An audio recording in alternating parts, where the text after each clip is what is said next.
Well, it's a real pleasure to be here and to talk about an area that I've worried about periodically over the last 30-odd years.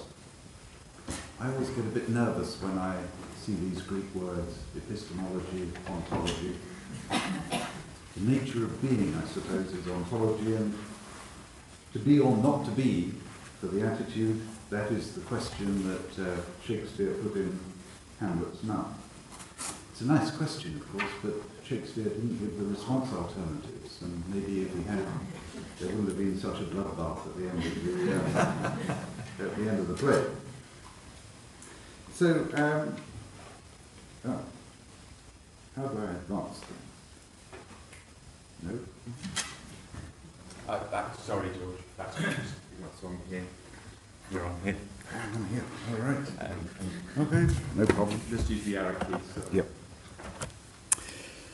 So, Mark anticipated a lot of what I'm going to say. I'm going to fill in some of the details and I'll rush through certain things, and having not bought my computer, I decided that one or two slides were irrelevant, so I'll jump over these. But I'm going to try and do a history of attitudes, some of the conceptual developments, talk a bit about methodology, and then talk about one of my obsessions, social representations. Now, when I talk to people in Brussels and in various commercial sector organizations and so forth, on the whole, people are using, when they're measuring attitudes, the operational definition. Attitudes are what we assess in surveys and questionnaires, and the ideal type of that, I suppose, is the public opinion poll. Ask who you're going to vote for, get the sampling strategy right, and you can predict the outcome of the election. But people who go beyond trying to predict elections, gathering attitudes of people on climate change, on this, that, and the other, people note and lament a number of features. Firstly, that what people say and what people do is not necessarily the same. Everyone recognizes that the way the question is worded and sometimes the position of a question in a questionnaire can change the responses of people. So we have question wording effects and context effects. People have or will express in surveys and questionnaires attitudes to almost anything. So Stan Presser asked a number of Americans whether they approved of the Metallic Metals Act, and quite a number of people thought that was a grand idea, although it doesn't exist. And people's responses to survey questions can be somewhat biased.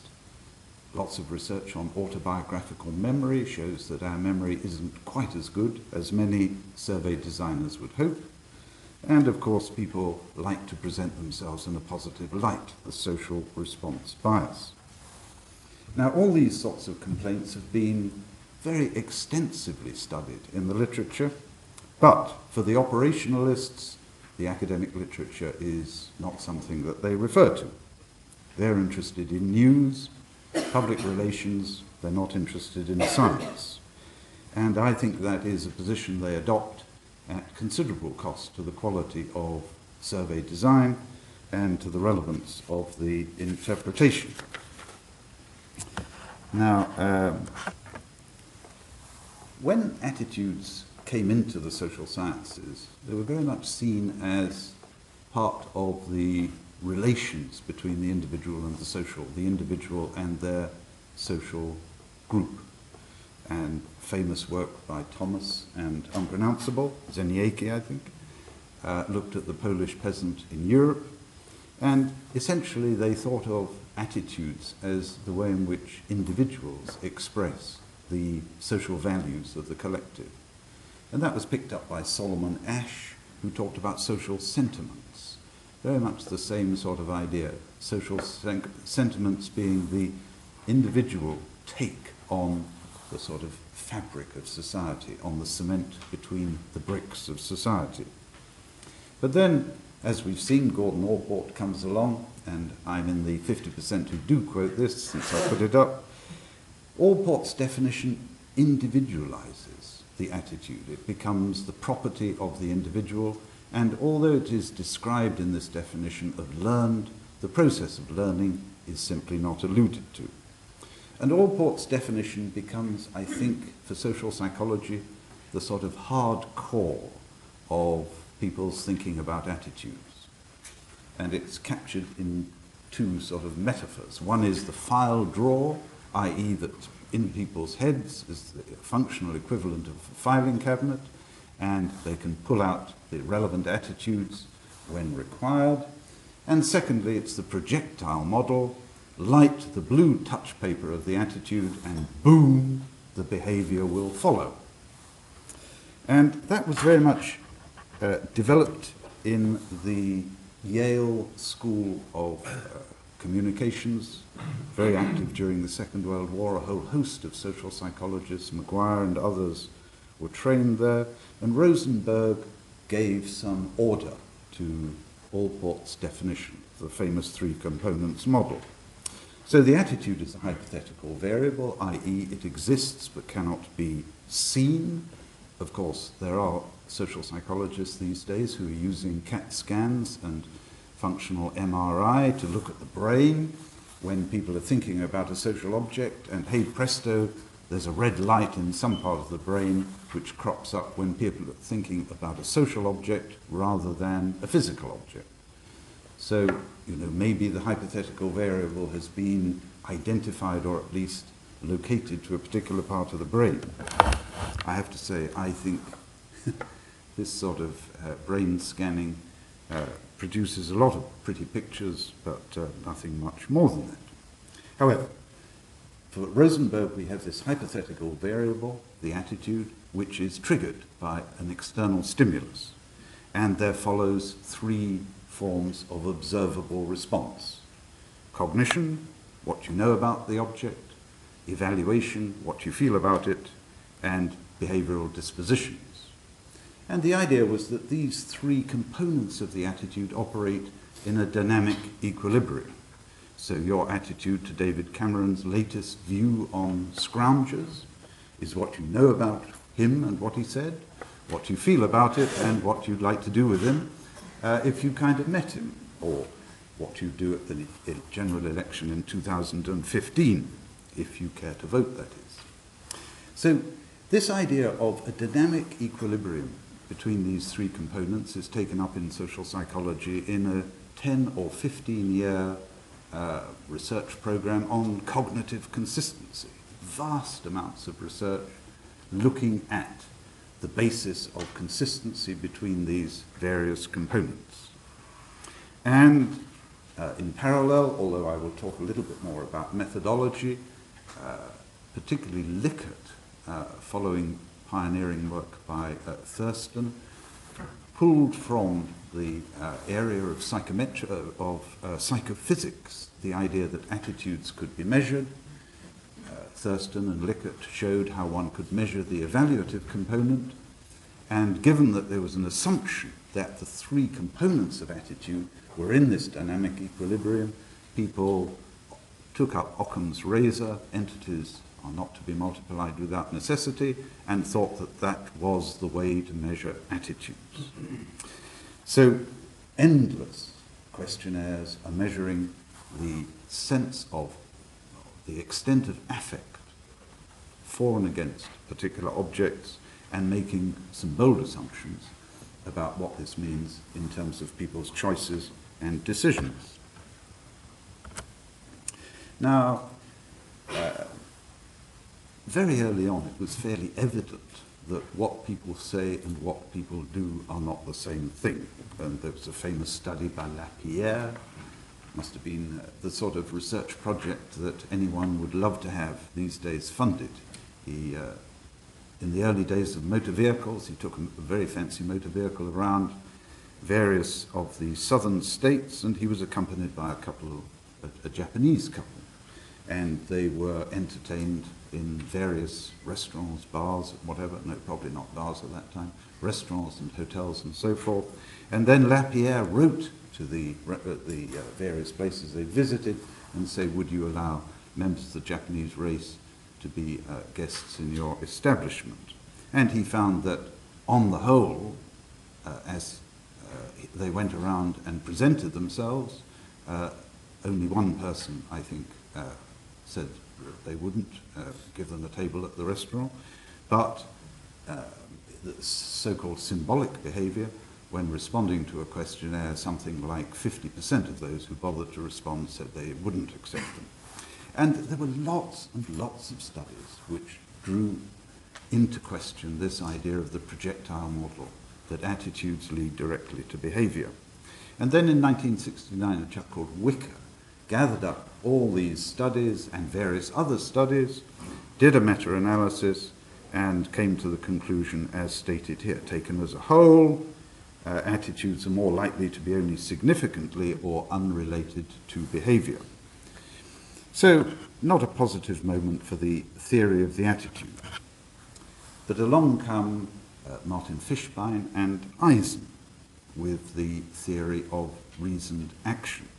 And this theory really contributes to a number of developments in terms of theorizing around the attitude over the next 20 years. This is about 1980, I think they produced this model. Now, what they do in this model is to not to suggest that attitudes predict behavior. They're interested in predicting behavioral intentions. They take the aphorism, the road to hell is paved with good intentions, as a guide, i.e. it may be possible to predict what people say they will do, but between what they will say they will do and what they actually do is something of a gap. So essentially, they reduce the attitude to two components: the cognitive component, knowledge, and the affective component, evaluation. So the attitude to the object is really what you know about it and what you feel about it.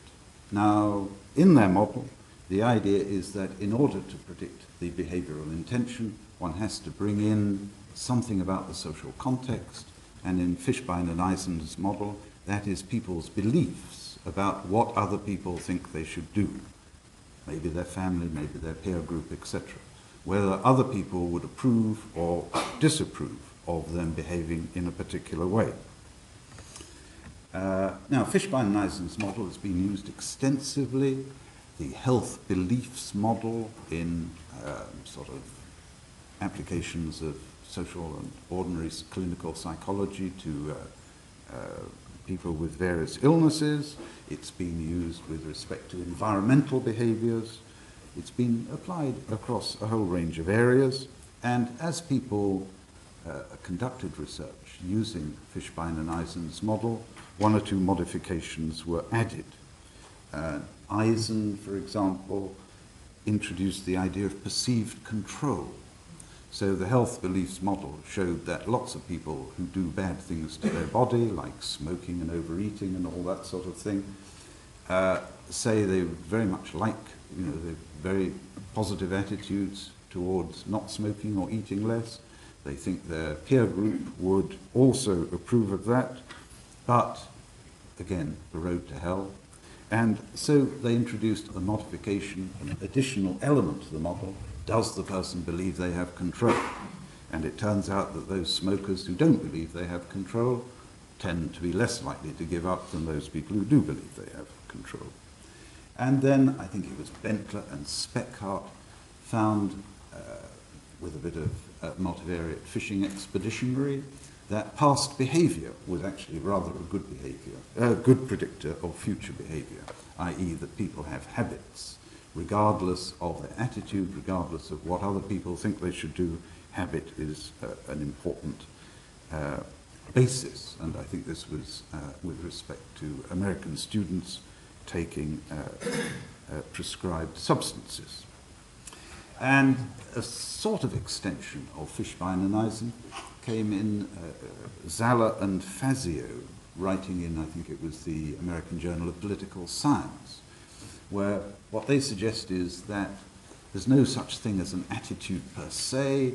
People create them online. They create them on demand, so to speak. When you're asked for an attitude in a survey, what you do is reflect over the various considerations, as they put it, that you attach, that come to your mind when you think about this particular object, and these considerations are then distilled into an attitudinal judgment.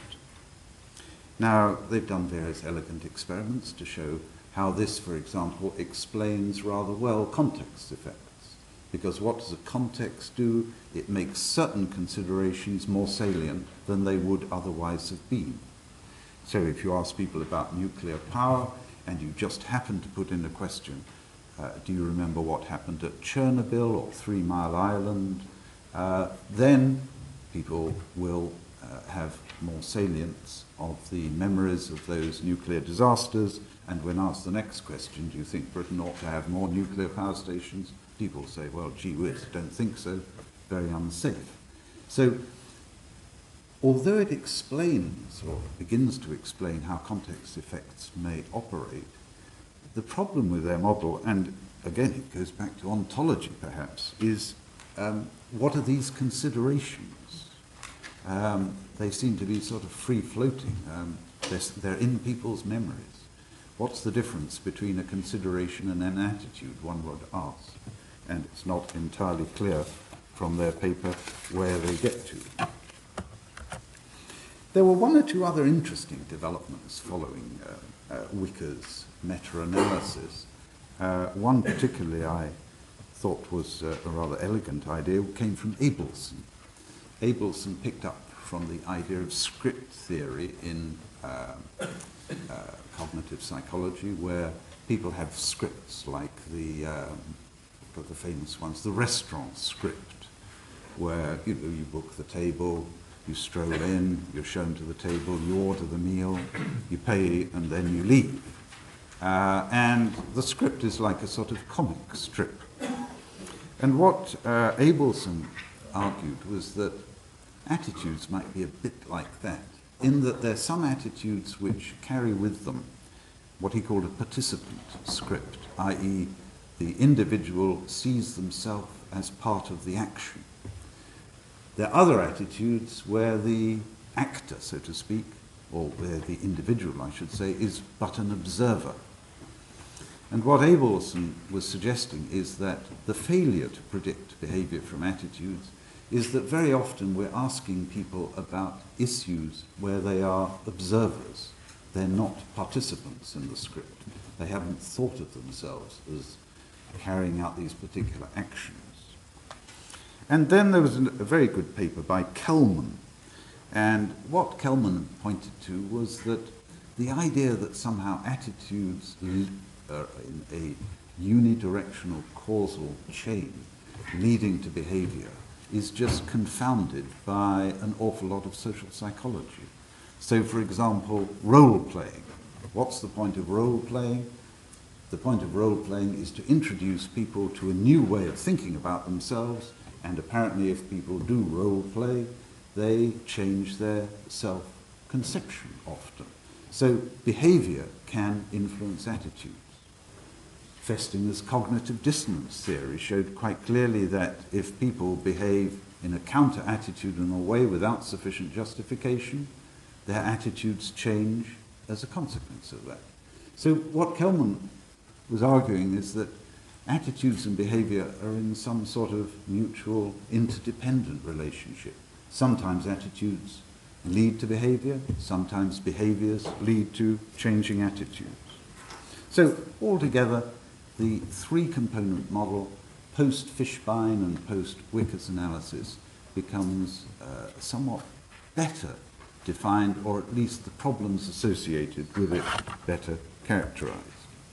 That's a very busy slide, and I'm not going to cover it, but it just tells you a bit more about Fishbein and Ajzen.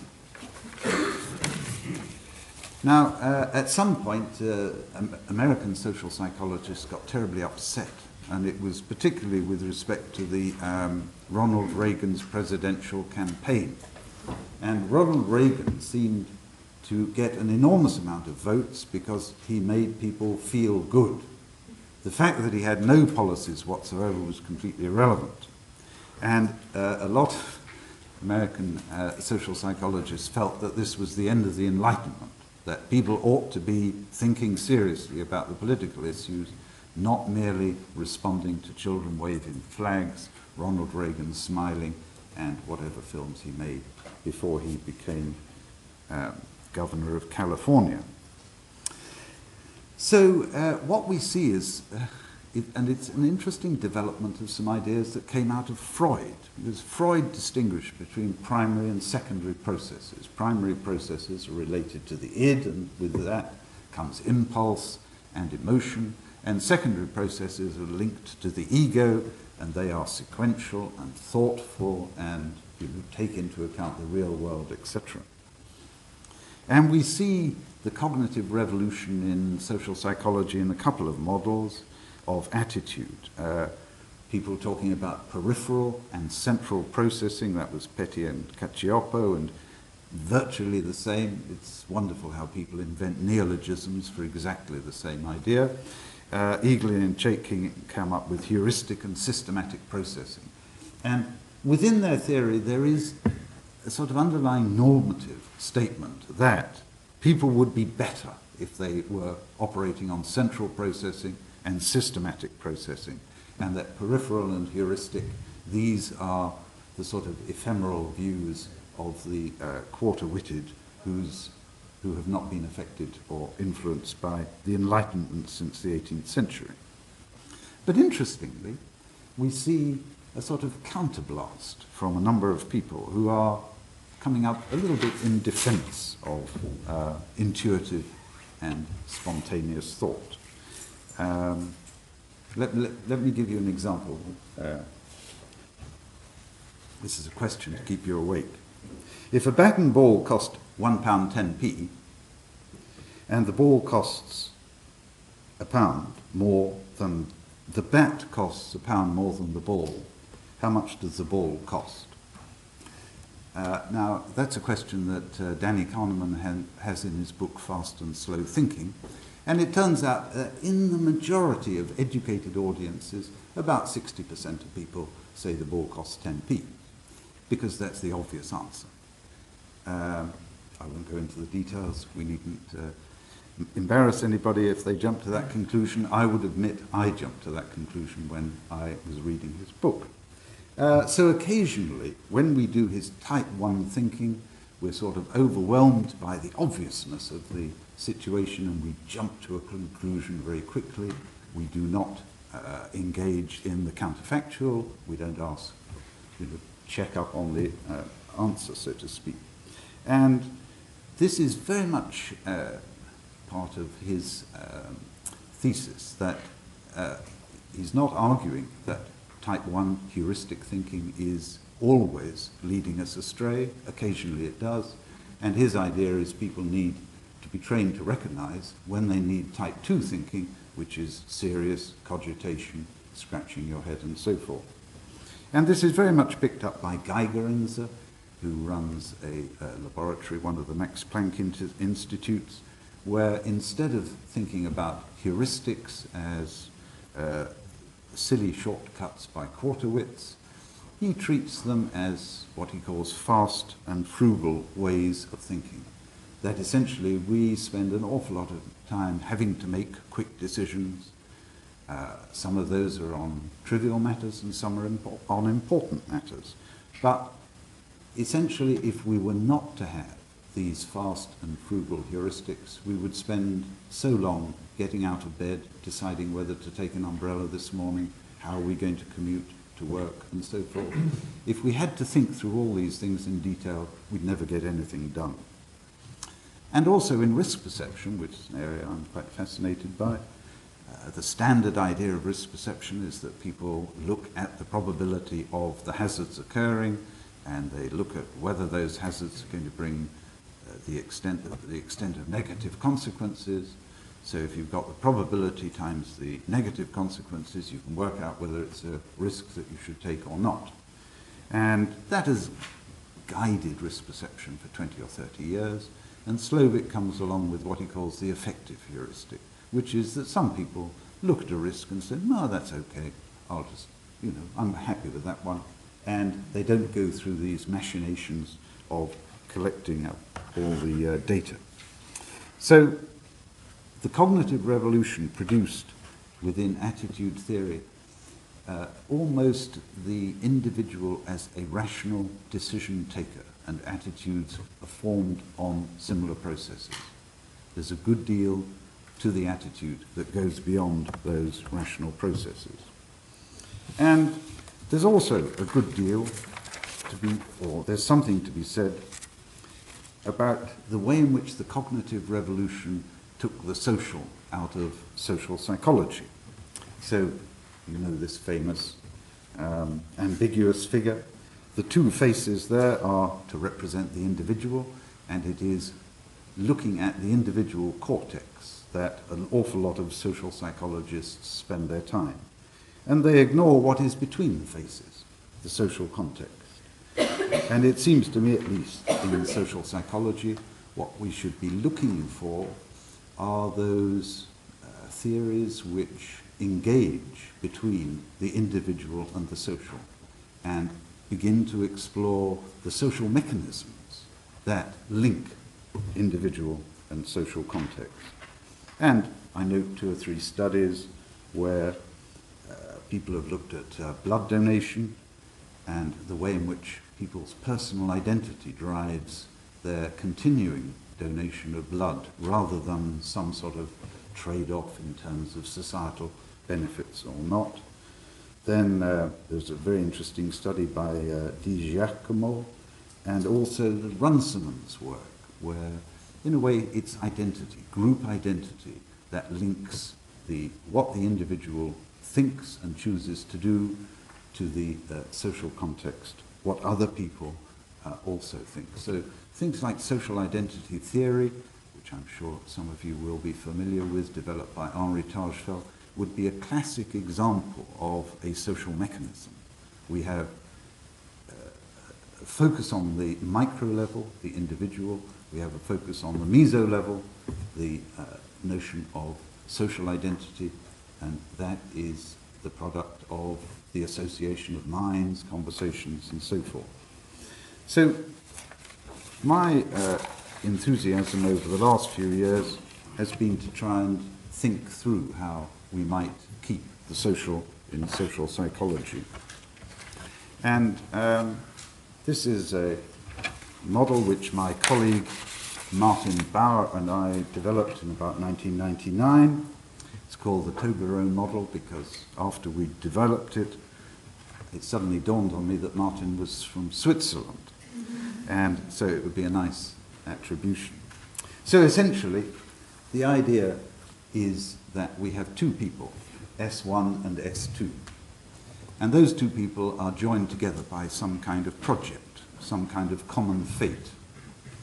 And along comes object O. Now, the existence of object O is not in doubt, but it presents a challenge to these 2 people and their project. And the question is, how do they come to understand this particular challenge? How does the object take meaning in their lives? And we argue that it takes meaning in their lives because S1 and S2, in this minimal social situation, engage in conversations, they talk about it, they think about it, and they come to some sort of agreement as to what the object is. But, and we're interested in the production of social knowledge, we have to bring in a time dimension, and that's the extension, so that as time changes, the object may change in its primary objectivity, so to speak. I'll give an example in a second. And as over time, maybe the object changes or the people change. So as we go over time, when we take a cross-section through the Toblerone, we get the representation of that particular object. Now, social representations theory was introduced to this country by a chap called Moscovici, and it's actually a form of contractual realism, which Umberto Eco developed. And Eco's point reflects the Toblerone model, or we reflect in the Toblerone model Eco's point, that there is a reality out there. There are brute facts in Searle's construction of the world. But what those brute facts mean to people is, well, somewhat ambiguous. And so a community gets together to find out what it does mean, how we understand the new. And so Martin Bauer and I picked modern biotechnology, genetic engineering, as the vehicle for our study of social representations. And the question we posed ourselves is, why has modern biotechnology developed so many different identities, so many different meanings for different groups in society? So we've got industry saying this is the best thing since the, agricultural revolution. We've got Greens saying it's the end of civilization as we know it. We'll all be eating genetically modified foods and that'll affect our genetic structures. And then we've got a whole host of different positions. So essentially what we are arguing is that these representations, these identities of modern biotechnology come through social processes. They come through informal communication, i.e. people talking to each other, and formal communication, people reading newspapers, magazines, and so forth. And that's how we try to bring the social back into individual thinking, that an individual's common sense is a social product. And when people come to terms, as we find doing qualitative research and so forth, as people try to come to terms with the challenge of something like modern biotechnology, people draw on available sources, lots of myths, Frankenstein, Frankenfoods, images, there's media representations and so forth. These then provide anchors for understanding. Only 1 minute. Can you not see the yellow one go up? Right, oh, sorry. So these provide the anchors, and this creates the lay perceptions of these objects. So I'm going to rush. So what I'm arguing is that attitudes are a form of representation. What attitudes do for us is to rank order the world in terms of preferences. But there are a lot of other representations that we shouldn't ignore. Values, which are views about, preferences about states of the world. Attributions, great deal of work in social psychology on attribution theory. That's a representation of who's responsible for something happening. Risks, representations of things that we worry about. Trust, who do we believe? And our argument would be that only philosophers think alone. Most other knowledge is a social product. So, briefly on attitude measurement, I've only got 1 minute. As I said, and as Mark alluded, Thurston, Likert developed various ways of scaling the evaluative dimension. And the Likert scale, 5, 7, 9 points, people debate what is the best scale, is almost standard within survey research. Analysis, in my view, far too little money is spent on analysis. I work on surveys for the European Commission, which cost around 800,000 euros, and if they put 30 or 40,000 euros into analysis, they think that's far too much, because they're only interested in means and percentages. Far more should be spent on analysis. And I want to give you some examples, because I'm sure other people will be talking about ways of looking at survey data. Latent class methods, which we are exploring. In most methods, structural equation modeling principle components, confirmatory factor analysis, one is making some quite heroic assumptions about the quality of data. You're thinking that 5, 7 point scales are interval data. With latent class analysis, you just assume it's ordinal data. And this is some work we did around human embryonic stem cell research. There's a big dilemma for many people, because on the one hand, people are pulled by the value of duty of care. We have to alleviate diseases. But equally, people are worried, some people are worried about the sanctity of life. Is the embryo a human being in the making, and so forth. So we have these 4 questions. I won't read them out. You can see that what we're trying to do is illustrate in the 4 questions these 2 competing values. And what latent class does is it's a data reduction technique, but it doesn't do what factor analysis does, which just, or principal components, which just pulls out a whacking great first factor, which is normally people are for or against, and then a few subsidiary factors. What latent class does is to look at the pattern of responding across the 4 items and pick out classes of people who respond in a similar way. And it just happens for this one, which is rather too elegant actually. There are 4 clusters, there are 4 classes, but you can go to 6, you can pick any number you like. If it's interpretable, there you go.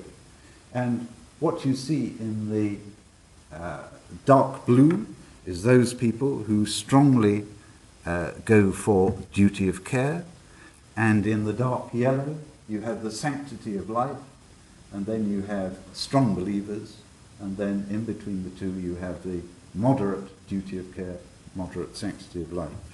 And this is a very useful way of doing, I think, comparative research.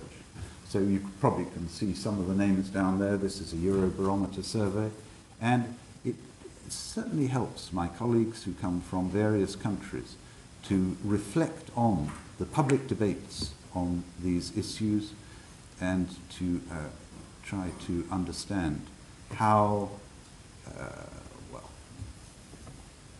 the public feel about these pressing dilemmas with respect to some applications of modern biotechnology and how that might be reflected perhaps in public policy.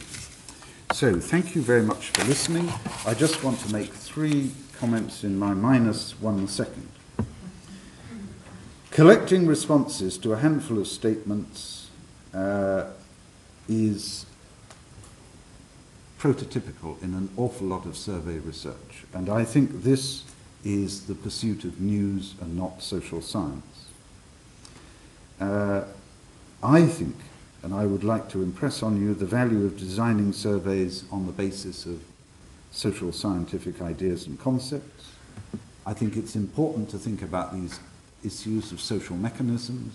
When we're collecting attitudes, we're not just looking at individuals, we're looking at individuals in social contexts. And I'd finally like to say, don't ignore the theory of attitudes, because those who ignore history are condemned to relive the past.